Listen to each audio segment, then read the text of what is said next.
Welcome to Chats con Sabor. I'm your host Joanna, and I'm here with your my beautiful co-host. I was saying your beautiful co-host, which is true as well. My beautiful co-host. She belongs to Yvette. Hi. I'm giving you to the audience. That is She's so your funny. beautiful co-host. Your co-host. That's funny. Hi, everybody. And today we got a juicy one. We got a good topic today. We Look, we're all do. stumbling. Woo-hoo! It's kind of late, and since we're doing this from two separate states, we have to kind of mess around with the time. So it's late for me. It's even later for Miss Joanna. So yeah, bear with us. We're getting there. We're getting there. We're getting to it. So today's topic is we're going to be talking about parental relationships. So how our relationships with our parents were different when we were growing up, when we were young girls, and the challenges that we face now with them, with us as adults, and then them being older, right? Because I feel like, I mean, not only do we raise our children, but sometimes we end up reverting back to raising our parents too. The reason I moved out here from Georgia to Texas was to spend time with my parents, quality time, because they are getting up there in age. And I wanted to make sure that I spent time, that I didn't move out here just when something happened, something bad happened. So both in great health and everything, very coherent. But I am noticing a few things because they are getting older. Do you feel the same way about, well, I know you feel the same way about your mama. Yeah, the last time I was in Puerto Rico, I was like, I'm moving here. I have to Yeah. take care of her. It's just like, um, and I'm so bad at the fact that I have to call her more. Yeah. Life starts lifing, and I think we get to a point where, like, oh, yeah, yeah, yeah, we'll talk to her. Like, Yvette's so good with phone. Like, she'll call, she'll Mhm. talk. I'm not good with phone. Like, I'm not good with phone at all. So, You are sometimes with me though. stop throwing me under the bus. God I'm bless it. just saying. We like to talk on the phone, you and I. So, Yeah, but we also have podcast stuff that we talk about and yeah. all that. So, Hmm. there's reasons We kind of behind. have to talk on the phone. Yeah. Yeah. Yeah. Um, Especially now. Especially just now to that we're. clarify before people start like knocking at my door, like, what the fuck? You talk Uh, to Yvette, but you don't talk to anybody else. What the yeah. fuck? Everybody calm down. Everybody calm down. Calm down. Now I'm with Yvette. Everybody just Calm calm down. down. Yes. Um, I'm just not good with the phone. Like, I deal with people all day long, and Yeah. unfortunately, sometimes it's such a bad thing for me because I just want to be in my own headspace or Yeah. I want to just be by myself, read our books, go through reels so we have some content for you guys and stuff like that.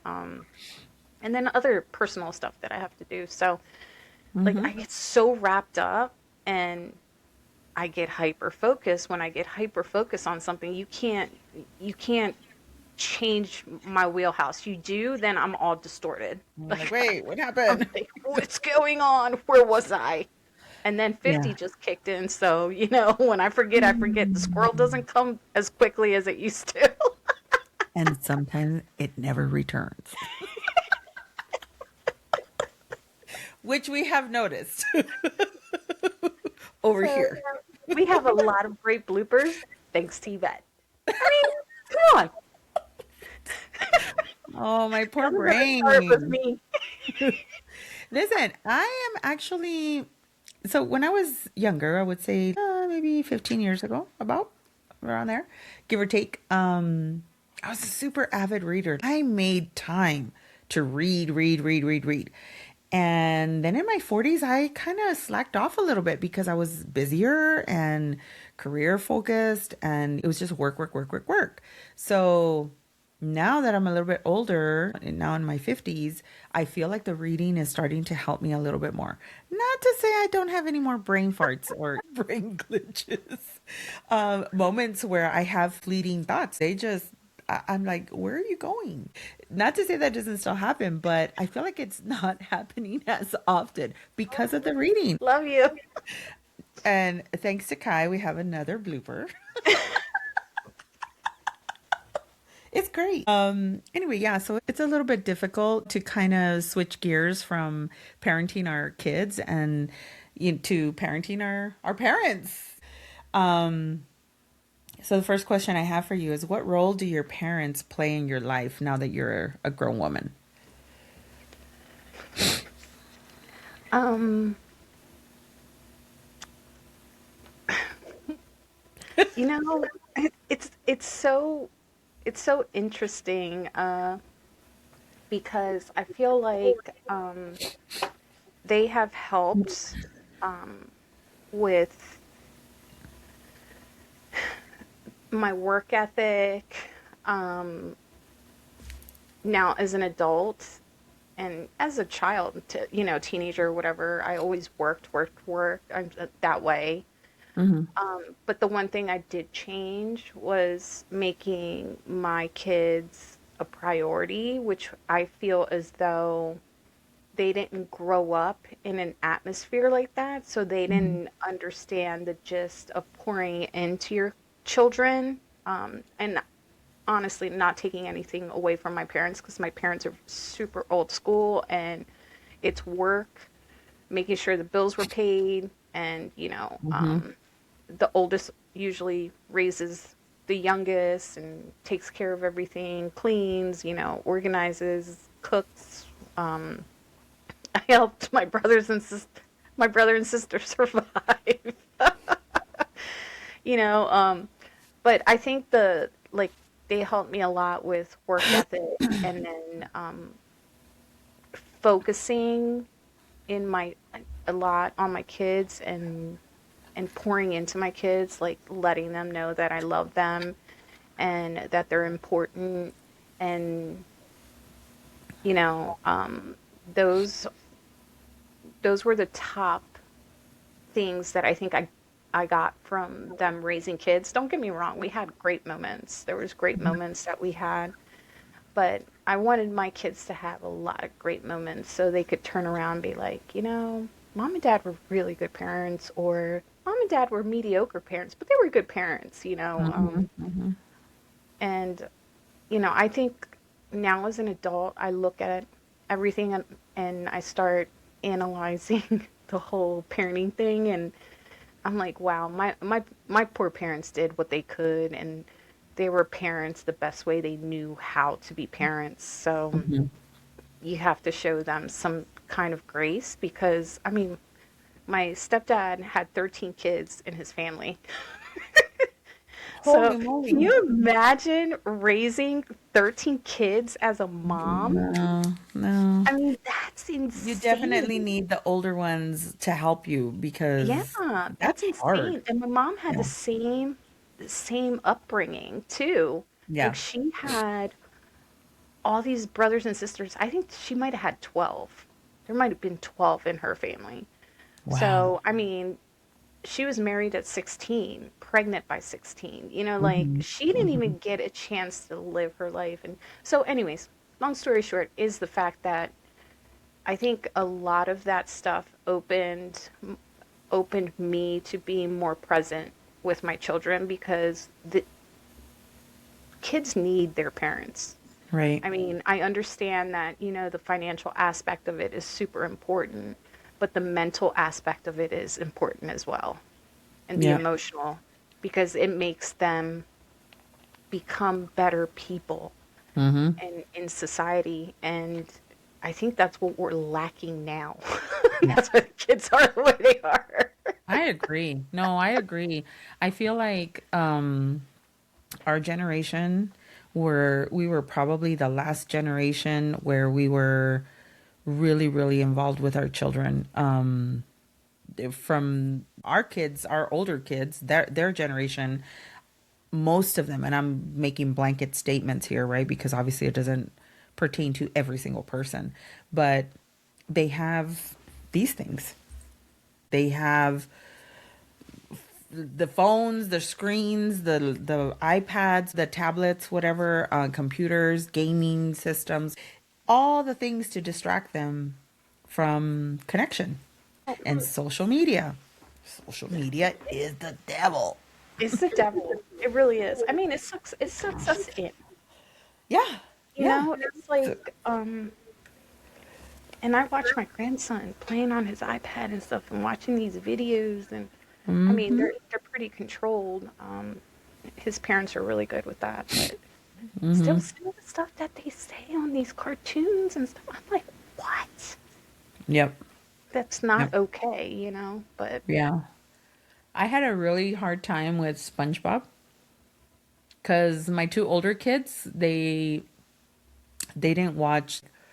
Well, my son, when he started getting older, he started watching Rick and Morty and things like that. Like, there's another one, Rick and Morty, and anyway, some cartoons that were more like for adults, but that was when he was already over 10 years old. yeah. When he was young, I didn't let him watch a lot of TV, first of all. Secondly, I monitored very closely what he was watching. And he knew what he was allowed to watch and what he couldn't watch. And then same thing with my daughter, my older daughter, but my youngest daughter, I got a little bit more laxed, but I still had a hard time. She was the one who used to watch SpongeBob all the time. And I didn't allow my kids to say stupid or tell their siblings to shut up, things like that. I was just that parent that I was kind of like, let's watch what we say to each other and how respectful we are to one another, especially to us, the parents. But now I see the way some kids talk to their parents, it's like they're more friends. And that's Girl, one of the topics that we're going to talk about today. was I'm sorry, I don't mean to interrupt, No, go but ahead. Go ahead. now that you Hmm. said that, Yeah. I've been watching a shitload of reels. The Hmm. parents are now recording their kids on Christmas, during Christmas when they got Christmas presents.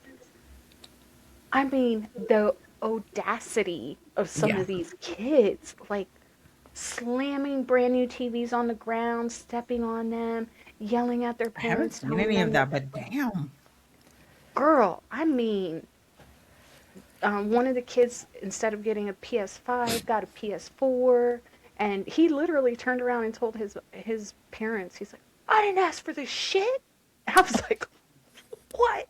And their parents are Oh sitting there my God. recording them, Wow. recording them. And then you have That's the good interesting. parents that did they got back to their ungrateful kids, right?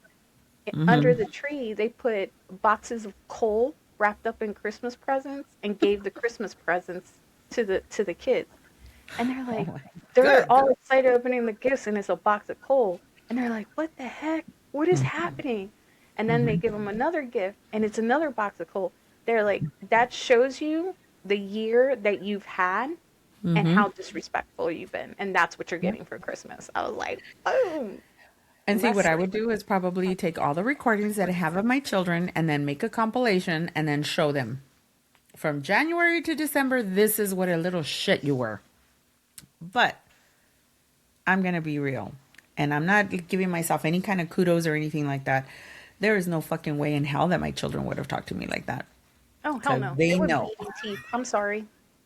Because Say they what you want. know. That's how I grew up, get my ass whooped. So I'm just saying. So, talk a little bit about how that relationship is with like your parents, though. So, do you see them more on a friend level? Are you able to openly talk to them about different things?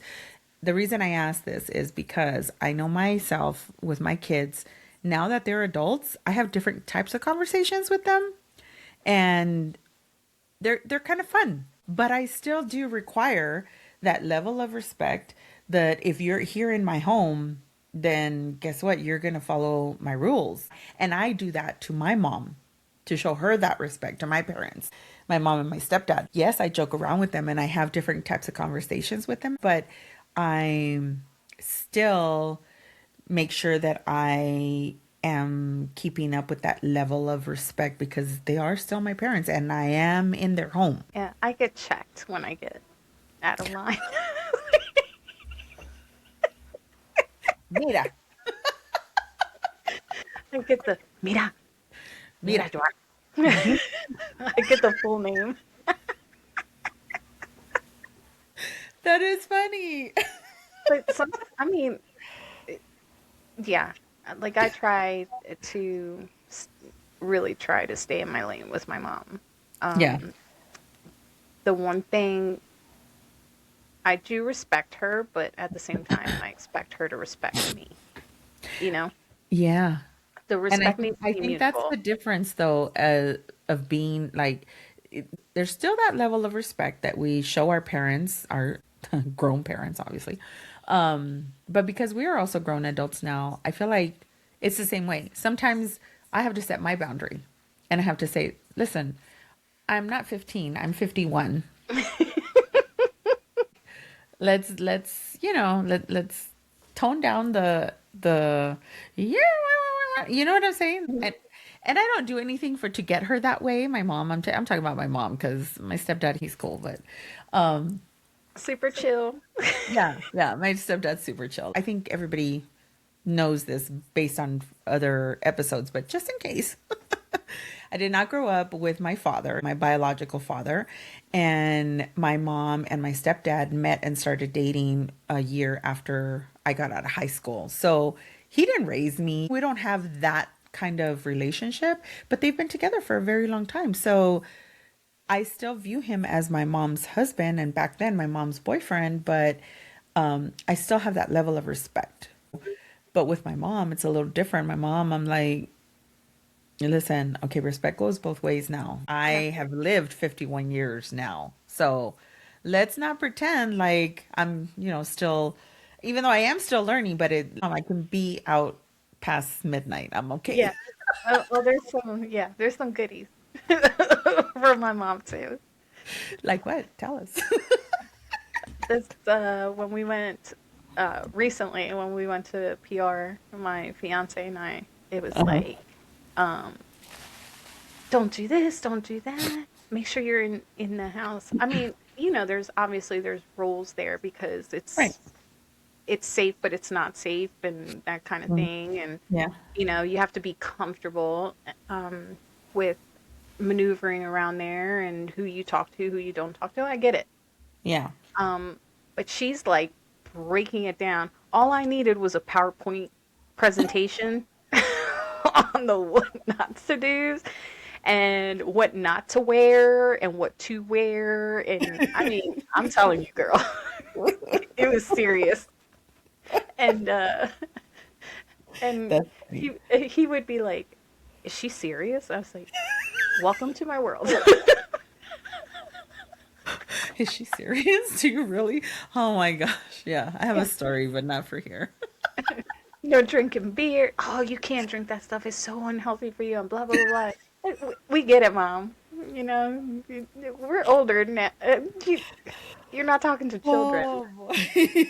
Even though she knew that at 15, my cousin and I were outside the house Yeah.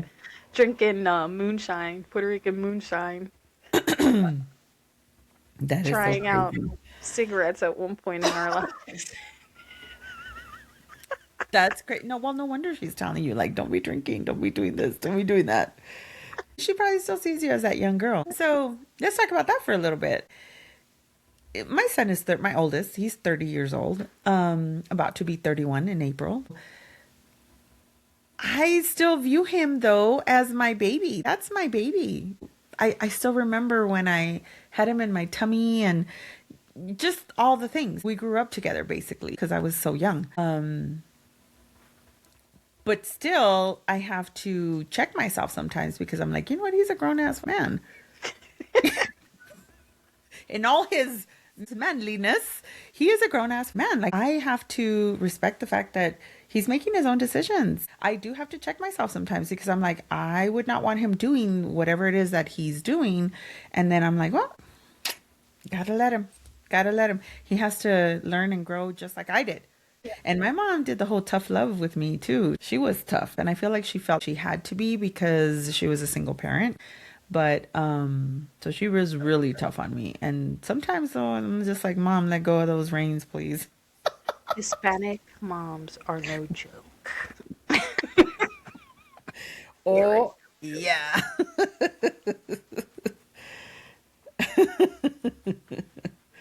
That's too funny. But so Yeah. true. Crazy, crazy, crazy. Let's talk about empty nesters and the hard truth about reconnecting with your spouse after the kids are gone, and maybe how we saw our parents deal with that after we left.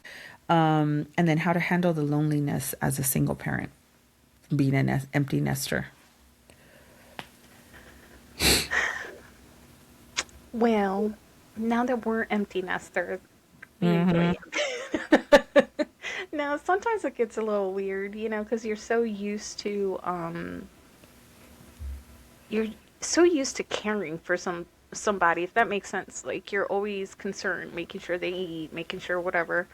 Yeah. Um, but now it's like just you worry for two people, and if anything, I'm so happy that my boys are like 7 years apart. So my oldest kind of set the precedence of leaving, and me grieving and mourning a year of that when he went off Yeah. to the military, and then my youngest leaving, and it was change, but it was easier in a way.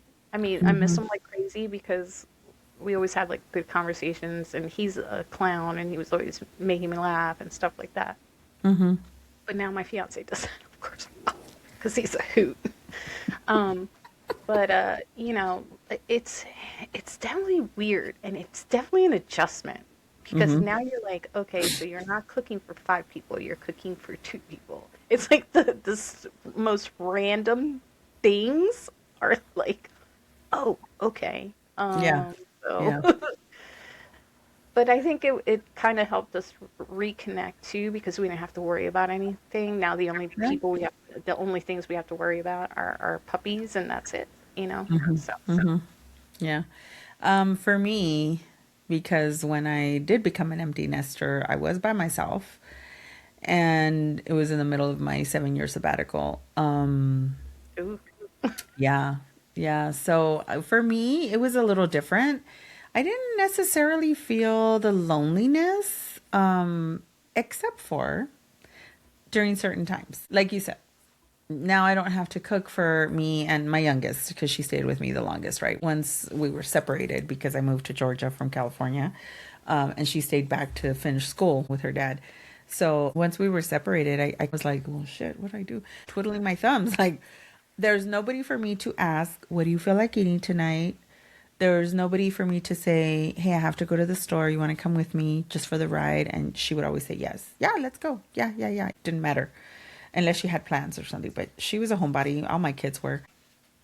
But I wasn't lonely in the sense where I was like, oh my God, I need somebody. But maybe my 7 year sabbatical, maybe that actually helped me to kind of get real comfortable with me being by myself. And then I was already working from home. So I was very used to being at home. I was 100% remote. So I was very much used to being at home in my room or my office. So did I miss it though? Yeah, definitely. Because my daughter was my youngest. She was my little partner in crime ever since she was little because I stayed home with her the longest. The two older kids, we talked about this in a different episode last season, but the two older kids, they had me for a short period of time, like increments of time, short little increments. And then I would go back to work. But with my youngest, I was like 6 months pregnant with her. And then I started staying home. So they had me until she was in, I think I went back to work when she went into maybe third grade. I can't remember, second or third grade. So I had her for a long time, for a really long time. And, but then after that, I mean, I did have to get used to it. I had to get used to, it's an adjustment. It's a very interesting adjustment. No matter yeah. which way you go. I mean, you became an empty nester on your own. Like you were by yourself, by yourself. I Hmm. became an empty nester with someone already here. Yeah. So it's kind of, Yeah. a different dynamic. It is different, but I feel like a lot of people, if we kind of look back at our parents, my mom, she had now her husband, but she had at the time it was her boyfriend when I left the house. So she had somebody to kind of lean on and go through it with. So she was never by herself. My mom's never been by herself, alone, alone. She was a Hmm. single mom growing up, but once I left, she had somebody in the house. They weren't living together, but they spent a lot of time together. They were either Yeah. at his house or her house. I guess I'm kind of grateful for that she didn't have to go through it by herself. And again, I'm not saying that it was super difficult for me. I just, circumstances were what they were. And I think it all just helped for everything to like fall into place for me to be ready to be by myself. So there's that. I don't know. But I do see how other people, other couples, when they're together, they're raising the children together, and then the children leave, then the last child leaves, and they're stuck at home by themselves. They have to get to know each other again because let's be honest, when in a marriage or during a long term relationship, when you're raising children, all the focus is on the kids. No matter what, every single conversation you have with your significant other, with your spouse, it's gonna revolve around the kids, money and kids. Hmm. Those are the two major things, right? So, yeah, I would assume that it's very, very difficult, like to try to get to know that person because all of a sudden you're like, who are you? And why are you here? Well, and from the time they got married to the time they've grown up with each other, you can say, depending on Uh-huh. how young or how old they got. Mm-hmm. It's like this is who you knew, and now you incorporate kids. That's not the same person. That person has matured 18 years, Yeah. 20 years. Oh, So yeah. there is a huge difference in who they are now. Yeah. Yeah, definitely. I don't know. I can imagine because like I said, with my mom and everything, but he wasn't living with us. Like they didn't get together until I was about to turn 19. I was She's 18, but I was about to waiting turn for you to 19. leave so she can bring him in. Diabolical. Why isn't this bitch gone yet? She should be on her own. I love my honey. Oh, that's so funny. She's so stinking cute too. So the next little subtopic here, how do we set boundaries with parents as adults and then also with our adult children as parents? Lord, girl, did we not just go through this? Sometimes my mom and I get into some heavy conversations that she doesn't even want to, she wants to hang up the phone on me because I think she forgets sometimes, like my mom's a major control freak and she loves to be in control of everything. And she's still that way. And right, She's right? calmed down some, Yeah. but she's still that way. So when like her point of view on things sometimes are not, she gives great advice. My mom Mm-hmm. gives some phenomenal advice. But Mm-hmm. sometimes the reality of things, of what is happening at that moment, she does not see it. Mm-hmm. She always refers everything back to a biblical sense, an old school sense. The fact of the matter is, things have changed, and they have changed from the Woodstock peace hippie days. It's like now Yeah. things are serious. Kids are battling with anxiety and depression. Like this stuff is real. Mm-hmm. And sometimes she's just like, well, if this happens, but people aren't built that way. Right. Like if I tell her, well, we're going through this or whatever, she'll be like, well, this is what you need to do. And she's a very girl power kind of gal too. Mm-hmm. So she's like, you can do this on your own, or whatever. My sister's saying, you can do it. It's like Yeah. her. sometimes her way of thinking about things is just not, it's not today, Yeah. if that makes any sense. It's like, Yeah, it does. It because does. they don't see, they think that, especially her, my mom's religious, so she sees things, not that there's anything wrong with that. I understand the faith and, but there's certain things that are real. And right now, there's a lot of kids that have, you see it more and more on social media with trauma, assaults, like just so many things happening now in the world. And these kids become shells because they don't have people helping them. And, you know, we've had conversations like that. And I've had to stop her because she gets all psyched up, ready to like just, and I'm like, we can have a conversation. Like, I'm not 16, 17, 18 years old anymore. I Yeah. am now 50 years old. Like, this isn't, I'll respect you if you want to have the conversation, but if this is going to put you in this kind of then I'm done. I'm done with the conversation. We don't need to go any further than this. Like, we've Yeah. had conversations like that. Like, I've had to remind her, if you want to call it a boundary, remind her that I am not a child. So you're not going to talk I'm to me that way. 51, not 15. Yeah. A happy reminder that, Mm-hmm. anyways, how about you? Yeah. Um, wow. There have been several occasions where I've had to kind of assert my independence, my individuality, my Political maturity, views. my political views. No, I used to try to do that when I was younger, get her to come to the come to the light. But I don't anymore. That's another thing. As you get older, you start to learn that sometimes you have to pick and choose your battles, especially with your parents, right? They're old school, they have a certain way of thinking. Most of them that are baby boomers, especially and older, Hmm. so they could be your parents, your grandparents, whoever, they're not going to budge. They are stubborn as fuck.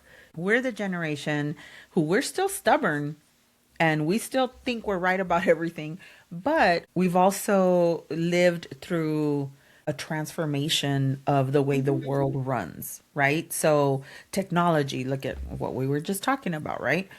Technology, politically, advances in science and medicine and everything like that. We are the generation that kind of went through all of these transformations. So we were kids with in the old school ways, right? But then as young adults, we started welcoming in this new advancement We're of the most flexible generation. that's a Let's be great honest. way to put it. That's a great way to put it. Yes, we are the most flexible generation, I feel. They also did a countdown on this, who's the best, Yeah. who's the best parents and what generation was it? And it was us. I saw it. I saw it. It was us. It was Gen X. And it's so true. I knew it. I sent it to my kids. I'm like, you're welcome. It's true because nowadays parenting is about soft parenting and this and that. Yeah. And what's sad is that a lot of people are, a lot of parents are not instilling these values that we grew up with Right. family is important, working hard is important, going to school is important. Not that that was something that I grew up in. The education aspect of it, because it Yeah. was, you turn a certain age, you get married, it was super old school. Yeah. But there were still like values that were instilled in us, and how important certain things were, how important family is, how important it is to take care of your family. Like, just there was all these things, and what you got, whether it be big, small, or indifferent, whether it was off the clearance rack, not off the clearance rack, whatever it was, we were so grateful for what was given to us and provided to us. You get And what you get and you don't throw a fit. you you don't break a TV because And, it wasn't a and you Samsung. I'll never forget that. and you definitely don't tell your parents like, "Oh, I didn't want this shit." sorry, what? That would be Yeah, the last Christmas you had with our parents. I'm telling you. That is it. You might as well dig the hole in the backyard because that's where you're gonna be buried. And make sure you pay for your own damn tombstone. That's right. Do do do. Because I ain't paying for it. You ungrateful son of a bitch. It's gonna be made of wood. Two little freaking sticks. Like, Exactly. oh my Exactly. god. That is funny. Okay, I have our slice of advice for tonight. And it's a really short and sweet one. Lower your expectations, but raise your standards. Mm, I like when I come up with really good ones. I like it. I I like didn't it a come up with it. lot. I heard it. I heard somebody say it, and I don't even know if it was a movie or a show or something. And I was just like, that's a good one. But yeah, lower your expectations, but raise your standards. So, was it you? I think it was you a long time ago. You're like, you know what? I just don't have any expectations anymore for people, like, or for anything. I Yeah, think it was you. that'd be me. Yeah. I don't set expectations anymore. But you do have to raise your standards, right? Hmm. You do have to still have standards of how you're going to be, how you're going to accept people's energy into your life, right? So you have to have Yep. standards. I like that. Instead of when I say, well, my expectation was, no, my standards are. Exactly. Not using expectations no more. That is exactly it. No more expectations. Now it's about standards. This is what I will accept. Anything less than that, there's this guy that I used to follow. Well, I still follow him on Instagram. His name is Feel Good. And he always used to say, if it's not a fuck yes, it's a no. So if it doesn't meet that standard of high quality, whatever it is, going to watch a movie, going to out to dinner, going on a date, going on a trip, going to a party, whatever it is, having a friendship, a relationship with your parents, if it if it's a if it's not a fuck yes, then it's an absolutely not. Just a no. Well, that's Like how I am. And a lot of people hate that. but That's it's high how. standards. That's what it is. You're setting really high standards, not expectations, because you're not expecting other people. Because we can't control other people, so we can't expect certain people to treat us a certain way. But if we set the standard, and then we say, okay, well, I'm gonna let this one slide, but then the next one comes along, and then the next one, and the next one, and the next one, and now not only has that person not met your expectations of how you should be treated, right? But also you have not set that standard because otherwise they would have been out the door. So, yeah, that's a good one. I like it. I like it too. I like it a lot. I like it a lot. Um, Now let's talk about the difficulties of parenting your parents. How far is too far? And again, talking about boundaries, what is the boundary? Let me give you an example or a scenario here. Your parents are ill. And you know for a fact that they shouldn't be driving, say, because they're older and they could have an episode or something while they're driving. They really shouldn't. And again, we talked about how the baby boomers and beyond, they are still very, very stuck in their ways and very stubborn, and they want to drive until Still they're driving. 100 years old. And if you're 100 years old and still driving and you have all your wits about you, great, fantastic. But if you don't, and you're still out there driving just because you're stubborn and you don't want to admit that you're getting older and that you shouldn't be out on the road, you're putting other people at danger. So, Hmm. and yourself. So, us as their children, how do we go about parenting them in that situation? Take the car keys, damn it. You might get yelled at. Look, they can be cursing up a storm, talking about where's the keys, where's the keys, where's the keys. I Yeah. don't know where the keys are. I'm like, maybe you're starting to forget things. I don't know. Right. Mm-hmm. I mean, seriously, you start hiding their stuff, you know. Mm-hmm. I mean, they Mm-hmm. hide their medications and stuff under their pillows. My grandma used to do that.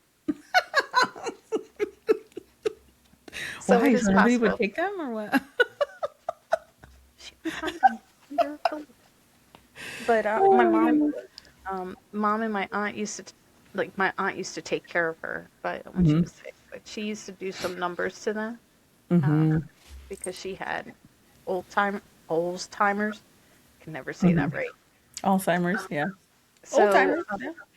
yeah, she's an old timer, but she used to do some stuff like, and boy, you couldn't tell her anything. And my mom, I know my mom, we're gonna pay for it. We're gonna pay for everything we did to my mom because she's gonna be that one. I know it because she Oh is my a goodness. pistol now. Can you imagine her at 80 years old? Oh, ay, ay, ay. No. Thank God she's a control freak, and she takes her medication, she goes to all her doctor's appointment, like she is on it. She is in it Yeah. to win it. Yeah. But Yeah. My mom's the same way. But I think I don't know if I would have a difficult time. I mean, she hardly drives now because my stepdad drives everywhere. But I've noticed a couple of times here or there where I feel like, maybe he shouldn't be driving anymore. But I've also witnessed a few times where like, people will cut in front of him and he's so quick to react. His reflexes are still there. So I don't think he's there yet where he shouldn't be driving, but and he's kind of young. He's only 74, so I think that's fairly young.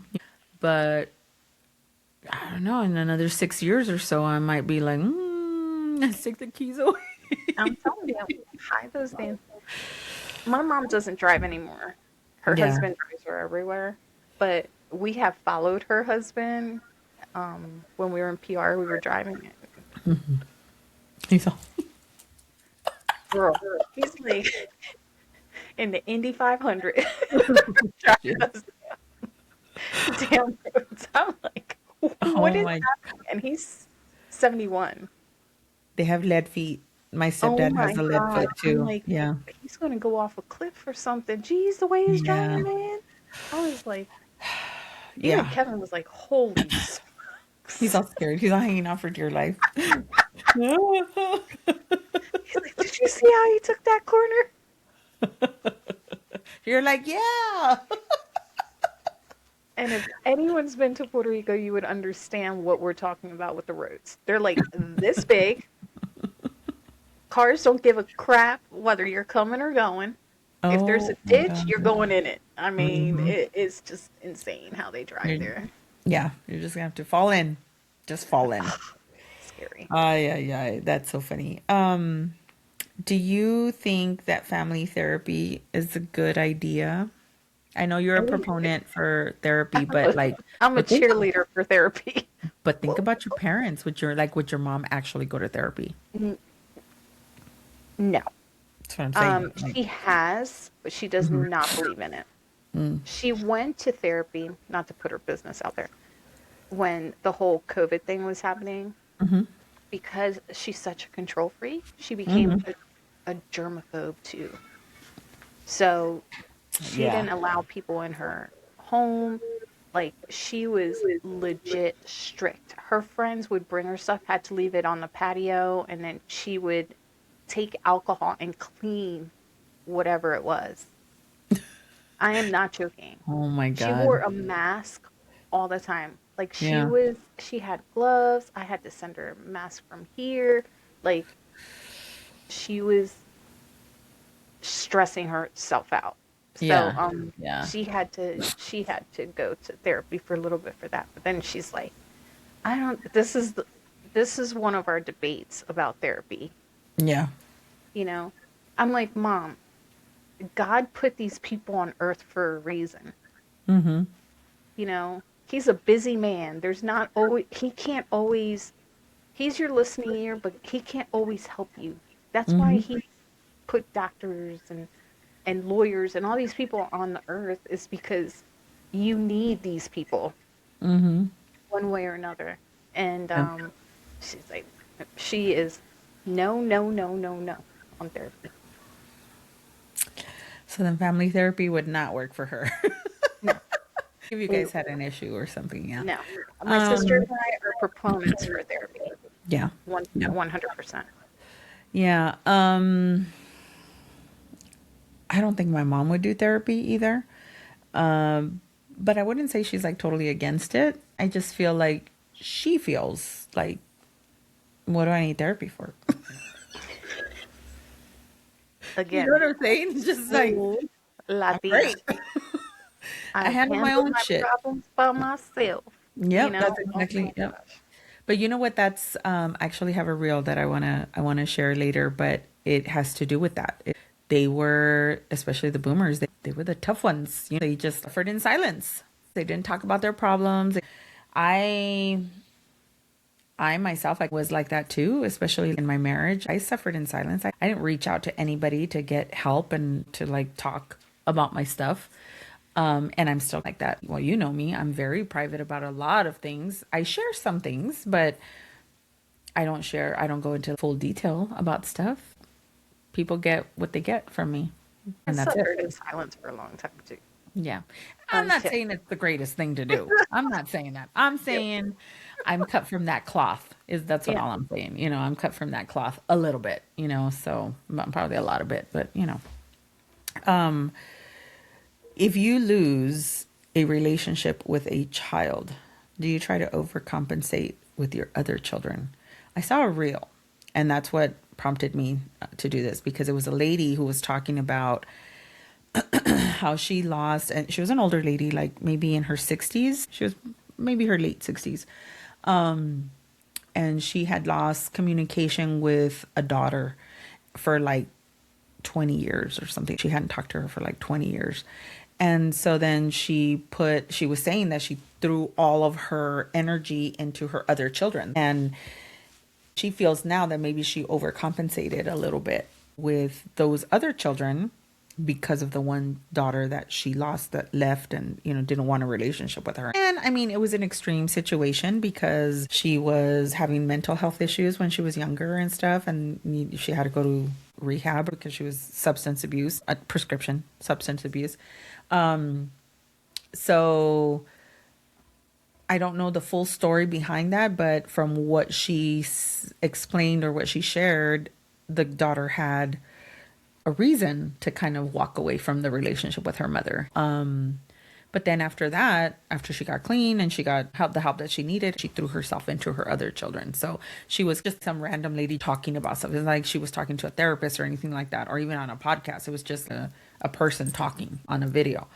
And so I posed the question because, I mean, is that the right thing to do? Overcompensate with the other children? And then what are the expectations that you're setting for those children that you didn't get from the first kid or the daughter, the relationship that ended? What do you think about that? I definitely think that sometimes we do it without realizing we do it, you know? Yeah. Yeah. Um, yeah, I do because I can see that I did it at one point, like especially when my oldest went to off to the Air Force. It was like just the sadness and everything. I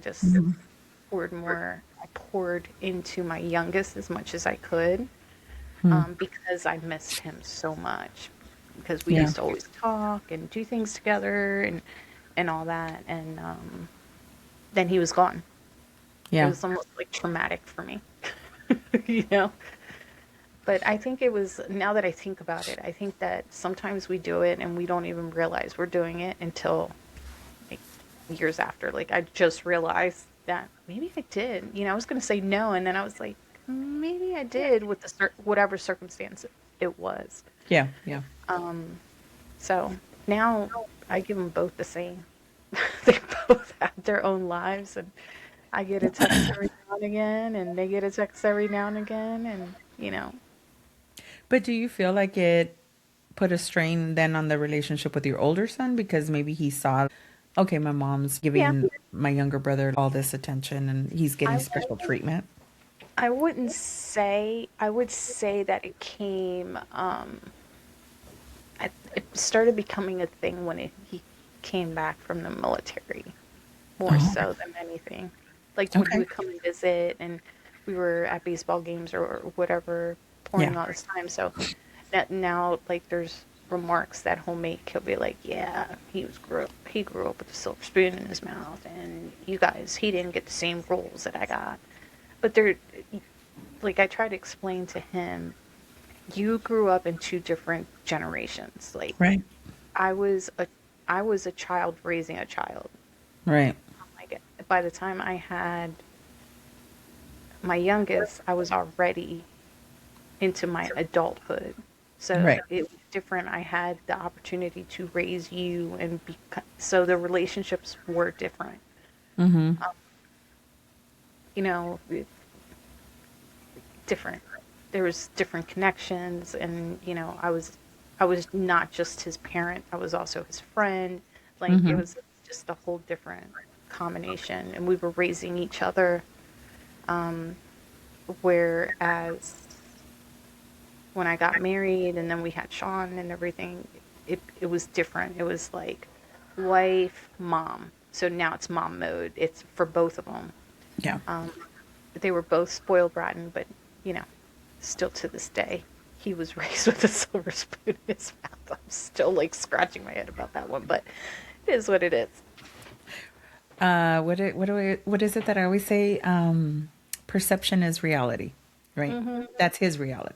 So, Yeah. um, yeah, I don't think I have anything to add about that. I mean, I will say that with each of my children, and they can tell you this too. With each of my children, and I think I've said it before on the podcast, but I had a different relationship with each of them because I never treated them as like, oh, I love you all the same. No, no, no. We have a different relationship because you're a different person than your sisters, and you're Mm-hmm. a different person than your brother and your sister. And you have me at different ages in my life, different stages of my life, different maturity levels of my life because my kids are so spread apart. Like you with my son, kind of grew up with him. Then 4 years later, had my first daughter. Then 7 years after that. So there's 11-year difference between the oldest and the youngest. Like that's a big span. I Yep. was 31 when I had my youngest, going on 32. But yeah, she had a different mom. And of course, my relationship with her was going to be very different. So, and the two older ones, I always say, ah, she never this, that, and you never. And I'm just like, Mm-hmm. dude, different times, different One day strokes for different folks. One day they're gonna get that. They're gonna understand that concept, Oh, yeah. because I've seen a reel with I forget who the doctor is, but he says that we are different as parents to the different children because, like you said, they're all they're all different. They None of Mm-hmm. them have the same personalities, and people can't say that I love one more than the other or I love them both equally. Whatever it Yeah. is they say. But yeah, he agrees with that. He's like, we're all in a different space when we're raising them, Mm-hmm. at a different time period. Things are different, and then as they grow up, they develop those personalities, and you handle them the best way you can because of Right. the personality they are. Yeah. Some need a lot more love than others. Some are more Yeah. independent than others, you know. So, That's true. I will add the caveat though, because you said something right now, like some are more independent than others. With the caveat that just because they're independent doesn't mean that they don't need parental guidance and their love and oh yeah, affection. You sure. know what I'm saying? So I just kind of want to throw that out there so that people don't think that we're saying, yeah, just because they're independent, like let them, they're on autopilot. Fuck it. No, well, some Let them people, raise themselves. we've actually witnessed people say that. Oh, Yeah. he entertains himself Yeah. or Mm-hmm. herself, Mm-hmm. like, Mm-hmm. okay. It's like, okay, but you're still his mom or you're still his dad, or her dad, whatever. Doesn't matter. Or mom. So I'm going to play a reel now for you. And this is living in a time where people are breaking over things that their parents pushed through without a second thought. I thought it was an interesting reel. So let me play it and see what you think about it. I literally just had it up. Instagram like throws me out all the time. I don't understand. Anyway, all right, let's hear. Where people break over things that previous generations pushed through without a second thought, right? Discomfort is now trauma, accountability is an attack, and anyone who disagrees becomes the villain in someone's story. And respect and discipline barely exist. Entitlement has become so normalized that basic emotional resilience is no longer common. And that's why everything triggers everybody. That's why people send hateful messages over opinions and advice or truth that challenges them. And I see it every single day. The anger, the projection, the outrage. And all it does is confirm how emotionally unprepared so many people are for the real world. And this is not strength, it's fragility. Real healing isn't coddling, it's uncomfortable, it's confrontational. It requires honesty and grit and the willingness to look inward, qualities that used to be the foundation of growing up. And until that comes back, we're going to keep seeing adults who crumble under the same weight their parents carried without a choice. Wow. I thought that was interesting because Hold on, it. hold on.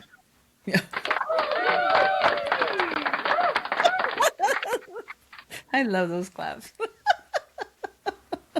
Damn, creep, sister. Yeah, that was awesome. That was awesome. And I think there's a fine line though. There's a fine line between, well, first of all, we said it. The baby boomers, they freaking suffered in silence. They just fuck it. I mean, this is what we got to go through. They just went through it without, like she said, without a second thought. But at the same time, that was when physical abuse, emotional abuse, mental abuse, it was happening, but it was very hush hush and taboo to talk about. And there were no victims because the victims thought that that's what they had to go through. So that's why I said there's a fine line between that, like freaking tough as nails, and they went through everything. But at the same time, they were so, what did they call, I think the generation before them was the silent generation or something like that, where they Yeah, really didn't talk about shit. yeah. They didn't talk about nothing. There was no feelings, no feelings to be hurt, no feelings to be had. We're not talking about nothing. So, what do you think about that though? Especially comparing it to our little Gen Zers and what is it, Gen Z and is it Gen Alpha that are Oh, they're little after young teeny boppers I right can't now. tell you. I can't tell you what generation they are after Z. Well, I have one Gen Z and two millennials, so as children. But yeah, let's talk about a little bit about how our parents, what their method of going through stuff versus us. Like you said, you and your sister are proponents of getting therapy and getting help and working through things and everything and being self-aware. Now a lot of people are very self-aware, whereas before, and I don't want to make a blanket statement, right? But a lot of people in that generation, to include our parents, they were less willing to talk about their emotions and everything. But then they kind of lashed out at the children too, because they expected them to, hey, if I went through it, you go through it too. So where's the balance? Yeah, I feel I feel sad for the baby boomers because there was a lot. I feel like there was a lot of abuse going on during their time, and because of the fact of the silence, because their parents were silent Mm-hmm. and they went through what they went through, and they were pregnant and having kids at 13, 14, 15 years old. I Yeah, mean, that was a norm. Yeah. that was normal. Mm-hmm. Being abused by your husband was normal Yeah. because he was paying the bills. He was doing what he needed to be doing, for his family. So that's where the love and respect came from. Not that I'm saying it's love, but that's the way they looked at it. They were little kids Yeah. having these babies. Then you have the baby boomers who are verbal to a Mm-hmm. certain extent, but are very silent when it comes to the abuse, getting your ass whooped. Because baby boomers got their ass whooped. Oh yeah. I mean, whooped. Yeah. And That's what it I'm talking tricked about, like the physical up. and the emotional abuse and yeah, locked in a room when you're not getting dinner tonight. That was It their was, way of getting disciplined. hmm Mm-hmm. I would call that military. The Yeah. military days. Yeah. It's like nobody cried, boys didn't cry, you don't show your emotions, you don't tell people you love them. I mean, it was I felt for them. But Yeah. at the same time, they're the ones that created us, which um, gave us the ability to not want to be stuck there, Yeah. but have all the good traits of work ethic, Mhm. um, family. They taught us differently than Mhm. what they, talk about things,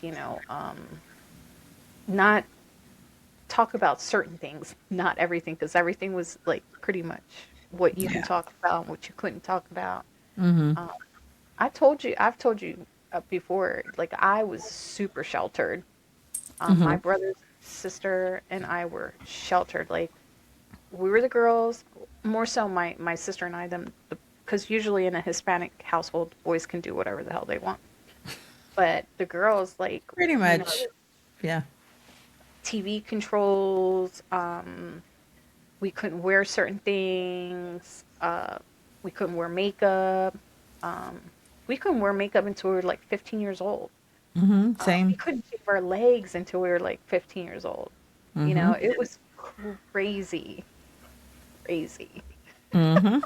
So Oh we were yeah. like the long Oh ass yeah. skirts, the hair up. Oh my god. I did it by myself and then I got my ass beat afterwards. Yeah. I'm I shaving could my be leg. grounded for the next 6 years. I don't care, but I'm shaving my legs. Oh my god, that's so funny. All right, Miss Joanna has our what the fuck moment I today. do, and you guys are gonna love this one. I mean, Ooh, not you're not gonna love it, but it's pretty what the fuck. And of course, it's from one of our Reddit girls. I love those. A sexual relationship with his mother. When I was in my teens, I had a sexual relationship with my mother. I think that we would both characterize the experience as positive. Please feel free to ask anything, but I will not discuss anything that would reveal my identity. Recently, my mom and I spoke with a researcher that is studying examples of incest that were not traumatic. He is preparing a paper on the subject. I am not an advocate for incest. For whatever reason, it worked for us. Don't use my experience as a template. I am here to relate my experience, not debate incest as a subject. Here are a few facts that people will probably ask. It Why? started when I was 14. Bro. My mom was 37. Bro! Hot start. Already illegal. Done. You're wrong. This is horrible. I have an older sister that was unaware and not involved. My dad knew about it from the beginning and supported my mom's decision. Bro! This is disgusting! Who is This is a decision? Where are they from? Do we know where they're from? Maybe we'll get there. Alabama. Okay, good. It ended around college. How sad. The end of the romance. Yeah. He went through college fucking his mom. Jesus Christ. Yeah, and like in this post, it doesn't really mention like why this even started. But throughout the post, there's like so many comments and just people like being like, what happened? How old? Like, was your dad? Did your dad fuck your sister too? Like, people really got into this one. Yeah. Were they like a nudist family or something? I don't know. There is a comment, and the comment that OP responded to, but it goes, well, without giving away too much info. I was injured in an accident at 14 and incapacitated. I went from masturbating 2 times a day to 0. After 2 weeks, I was frustrated and took it out on my parents. My mom and dad knew what was up and talked about my mom helping me masturbate. They approached me one afternoon, and when my mom said, ew, it was their idea? Oh, I know you are frustrated and why you are frustrated. Would you like some help masturbating? No. These people are in jail now. They must. Blood was rushing in my ears, and I said yes, but I didn't really know if she meant what I thought she meant. I was excited and confused. She said that she would take care of me when I went to bed. Oh my god, this is so disgusting. I am a man. That is so fucking Joanna. That is so what the fuck. That probably is one of your best what the fucks. Thank you. Oh my God. Yeah, My brain is just trying to like wrap itself around I was just the invested in that idea. because I wanted to know more. So, but It yeah, was he her and ended. her That's how it husband's. started. They're the one who came up with it to try to help him because he Yep, the couldn't parents. fucking masturbate. What the fuck? But the killer is the fact that it ended when he went to college. So yeah, so she was they. So okay, she got him off that night, and then it fucking It became a thing. it became an actual sexual thing.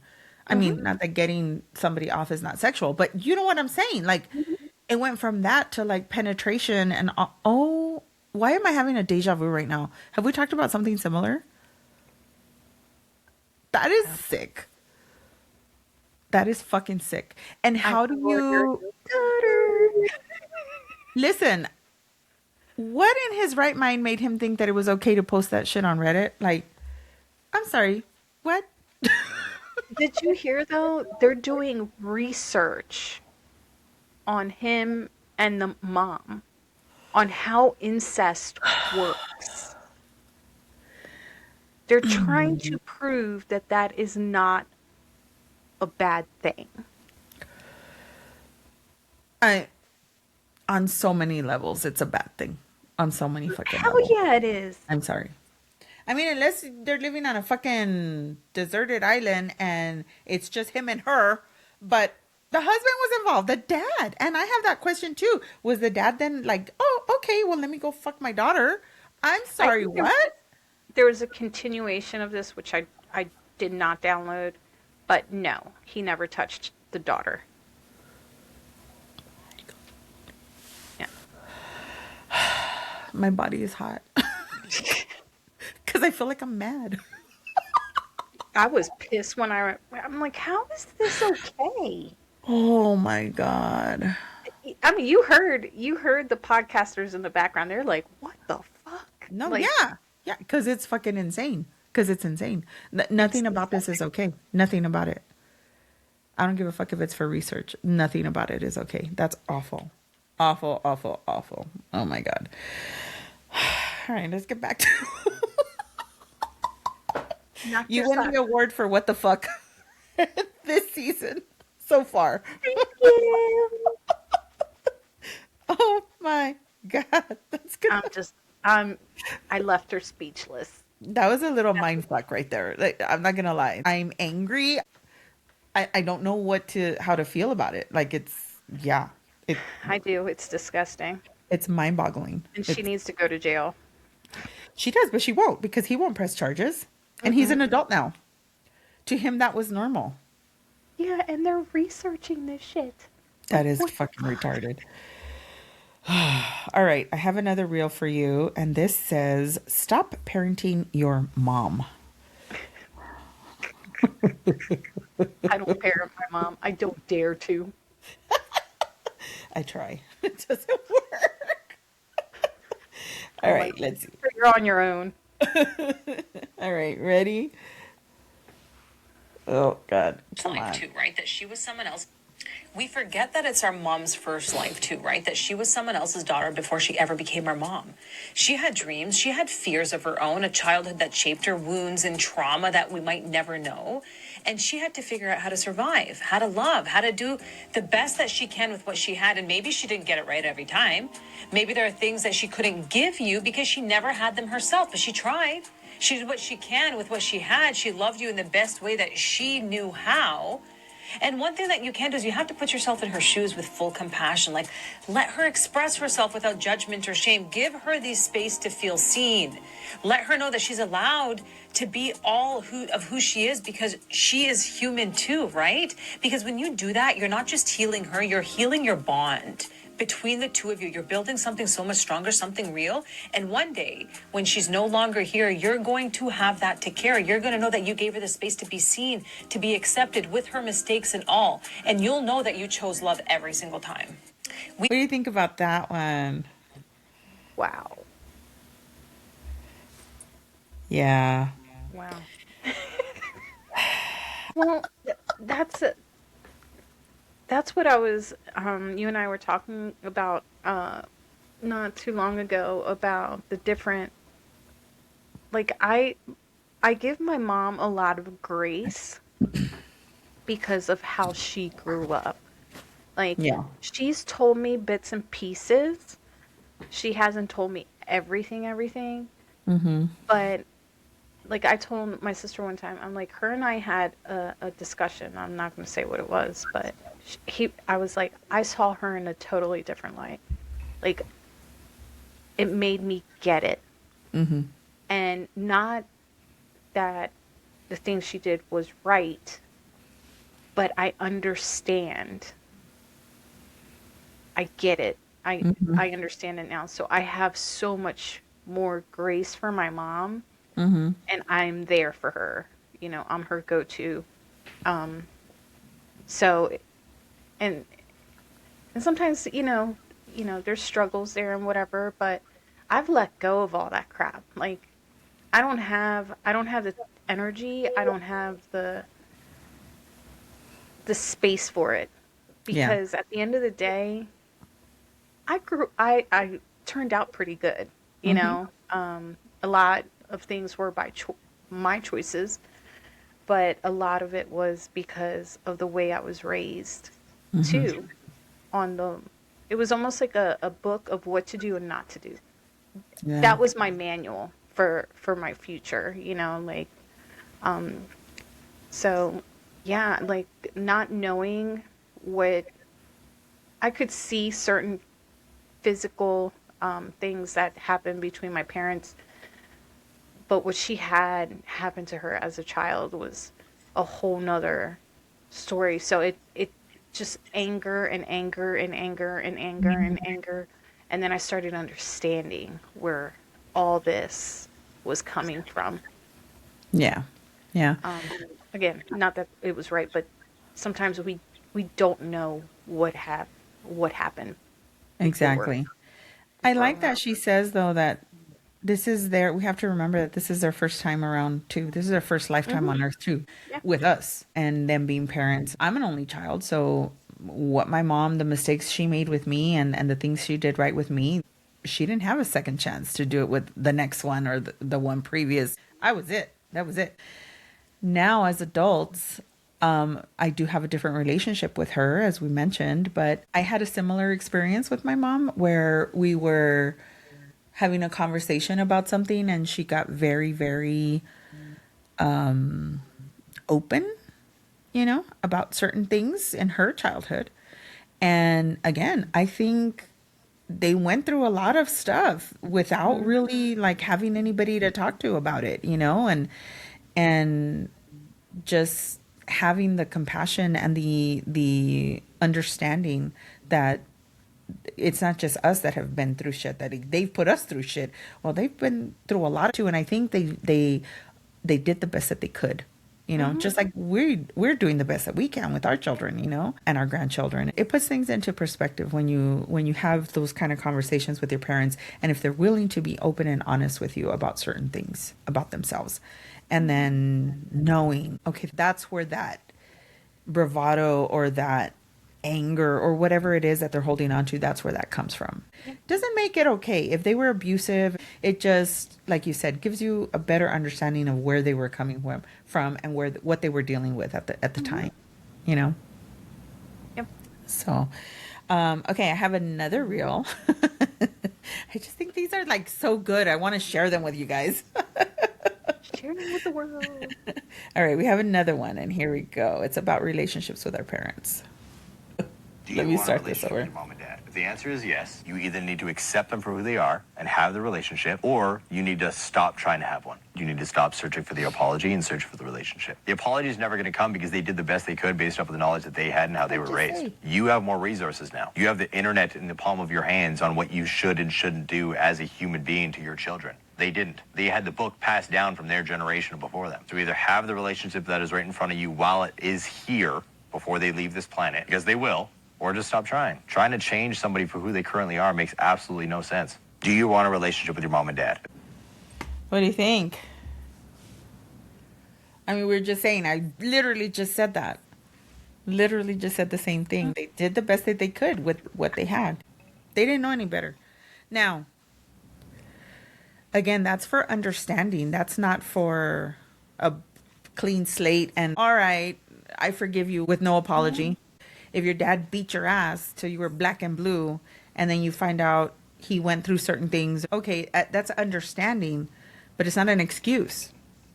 And that holds true now with your relationships now. It is not an excuse just because someone says, "Oh, I used to get abused when I was young, and so now they're the abuser." No, you have to learn from your trauma, heal from your trauma, because what we said, not bringing in that bullshit into your relationships. You have to heal from that and not bring it into your relationship, either with your children or with your spouse. There comes a point in time where, okay, you gotta pass, right? When you were growing up, when you were in your early 20s, but now as a 50, 60-year-old man or woman, you can't use that as a crutch anymore. At some point you have to deal with it, and you have to stop the cycle Yep. of abuse. So it's understanding, not an excuse, and not acceptance. Not acceptance for, it was okay that you used to beat my ass back in blue. High five. Turned out to be a good kid. Yeah, yeah. We had a similar discussion about, do we forgive? Is it our responsibility to forgive? I think it was during the Slice of Advice episode. Yep. So one of the audience members sent in, is it her responsibility to forgive her father for not being there? And so what do you think? I mean, I think that holds true here in this type of scenario too, right? I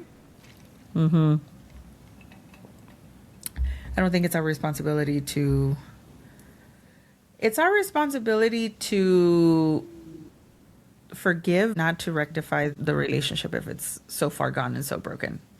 Just because we're the children doesn't mean that we have to fix everything for our parents because they didn't know any better, you know. Again, it's not an excuse. It's just a reason. It's just an explanation. Last reel I have for you for the night. All right, this is a good one. This is a good. I like Tanya. She's good. I used to believe that cutting my mother off was strength. But what I didn't understand back then was that pain can disguise itself as empowerment when it's really just self-protection. And I told myself that I was breaking cycles, but all I really did was repeat the cycle of disconnection. And it took years to see it, years of realizing that my truth wasn't the whole truth. And it was my pain's version of it. And the same hurt that I blamed her for, I ended up carrying inside me. And I watched her brokenness, then later realized the broken parts of me too. And that's what no one tells you, that estrangement doesn't just end relationships, it actually rewires your heart. And the louder the voices online or around you preach cut them off, the quieter the ones that actually whisper repair become. And I'm not here to shame anyone. I'm here to tell you that love can survive more than you think. That regret is so much heavier than humility, and that choosing repair doesn't make you weak, it actually makes you free and happier. What do you think? Let it go. I thought that was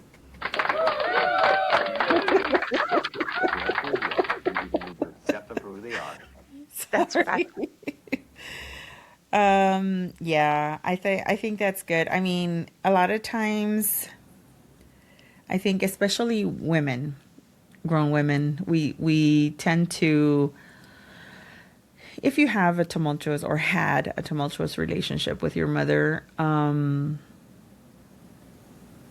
think we tend to carry that forward, and we hold on to those grudges, and like you said, let it go.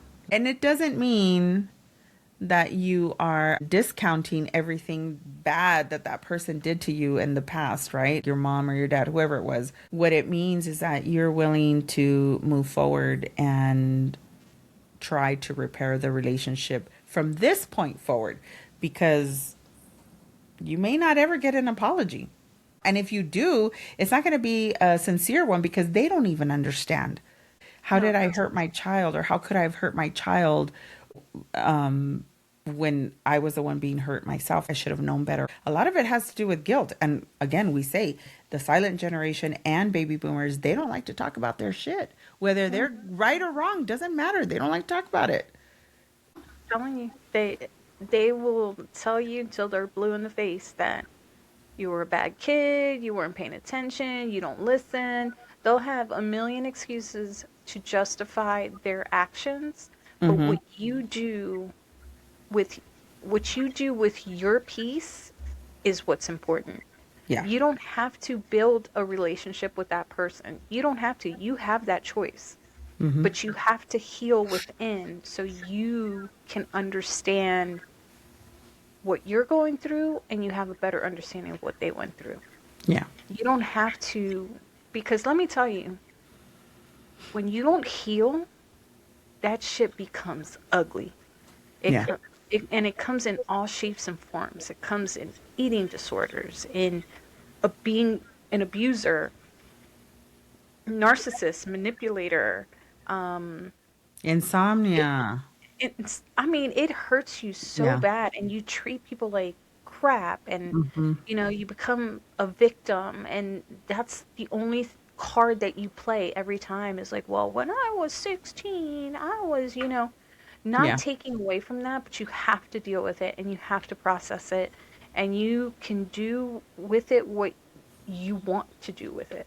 Yeah. Like if you want to forgive that person and move on, then forgive that person and move on. If you don't want to talk to them ever again and just heal yourself, and do that. Mm-hmm. You don't let it get to a point that you're suffocating yourself over something that happened 15, 20 years ago. Because look at where you are now. Can you please do the applause? Because that was great. You won't have to suffocate. Yeah. I love that. Yeah. Sometimes No, I have some good ones. a lot of It's times not she always does. good. Sometimes I have some good ones. She I has mean, a lot. Matt You guys knows know a little this. bit more than me, but No, it's just I love that. I really do. What you said really resonates because I think at some point in our lives we do have to take responsibility for our own lives. Yes, we went through all of what we went through, but there comes a point in time where you have to make a decision. You have to make a choice. Do I want to continue suffocating, like you said? Do I want to continue wallowing in this pain and hurt and betrayal and all the things that make you feel bad? Why would you want to stay in that? Now, there are a lot of people who are addicted to that, and we're going to talk about stuff like that on a different episode, but just addicted to the pain and the chaos, and they don't feel comfortable when things are normal or healthy. And that's sad. That's sad. That also needs some attention. If that's who you are and how you are, you need to figure out why. Why are you so addicted to that? So, yeah, that was a good one.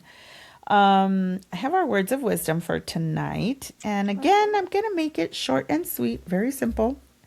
Not every day is good, but every day has something good in it. yes, Mm-hmm. I like that. Since I think it was 2021 or 22. No, it was 2021. Since then, I have been every day I keep a gratitude journal. So every day I find one thing, just one. It's very simple. You can write more than one if you want, but it's just one thing. Just one thing that you're grateful for, one good thing that happened in your day, and take that with you. And I always do it at night because it reminds me to kind of reflect on the day. And sometimes it's, I woke up today, I opened my eyes, or I had a good hair day, whatever it is, something. It doesn't have to be spectacular. Just find the good in every day because you're going to have shitty days. Even the shitty ones has at least one good thing in it. So yeah, focus on the good. Feed Yes. yourself positivity. Thank you so much, everybody, for joining us on this episode of Chats con Sabor. And we will see you on the next one. Adios, Adios. amigos.